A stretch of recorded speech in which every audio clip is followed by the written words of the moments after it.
Hi everyone, I wanted to come on here and do a mini training slash talk on intuition.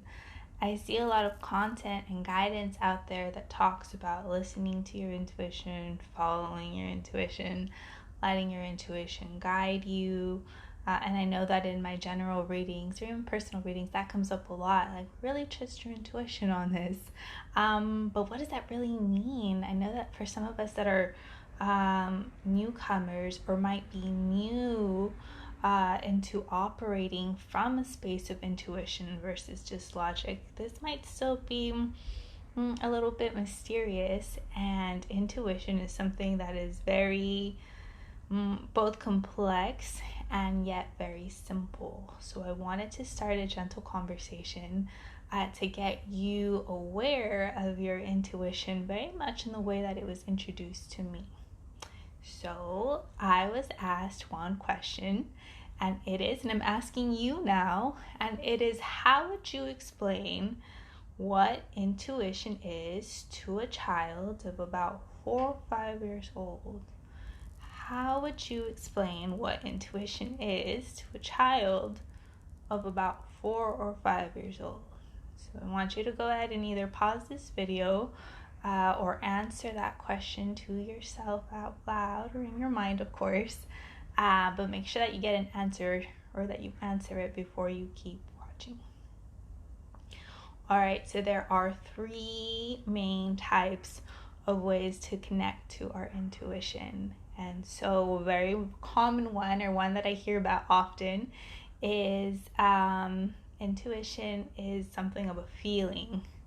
A second one is intuition is something that you hear. And a third one is intuition is something that you see or know. And most of the answers fall within those categories and or a mix of those three categories. So I'm going to go ahead and talk about each one a little bit more. So when we talk about intuition being a feeling, most people talk about like connecting to your gut, trusting your gut. For people like that, intuition is very much in your body and you feel it very much that way. And it can sound like I had a feeling about that person, or I had a feeling something was off, or I had a feeling to go in that direction. It normally sounds or feels like that in your body, but when you're explaining it to someone else, you'll refer to it as a feeling, a hunch, something in your stomach. For others of us, that intuition is a voice, which is for me. For the longest time, I thought I didn't have an intuition because I don't feel it in my body. Didn't know intuition can come as a form of voice. So intuition can sound like, something told me to bring an extra pair. Something told me to go to the store, or I thought about picking up such and such, but I just forgot. And so again, your intuition came in a form of a voice, and I'm saying a voice because it came in thought form, but you heard it. And whether you acknowledged it or not, or if you dismissed it, or if you overrode it, those are ways in which your intuition comes to you in the form of hearing.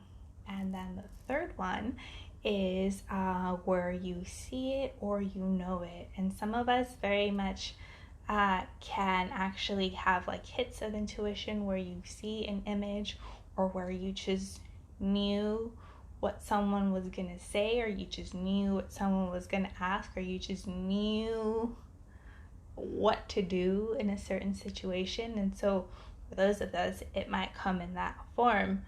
And it can sound something like, well, I just saw the whole thing play out, or I saw it before it even happened, or another way. And then the knowing one is another way, or I just knew who was calling or who was on the other line. And that's before you actually look at your phone to know who's calling. And so again, we can have a mix of all three. Most of us do have access to all three forms, but we have a dominant one. And so I'm curious to know, what is your dominant form of intuition? Were you aware of what your intuition sounds like? And let me know. Let me know if this was helpful. And so I look forward to hearing from you guys. All right. Bye bye.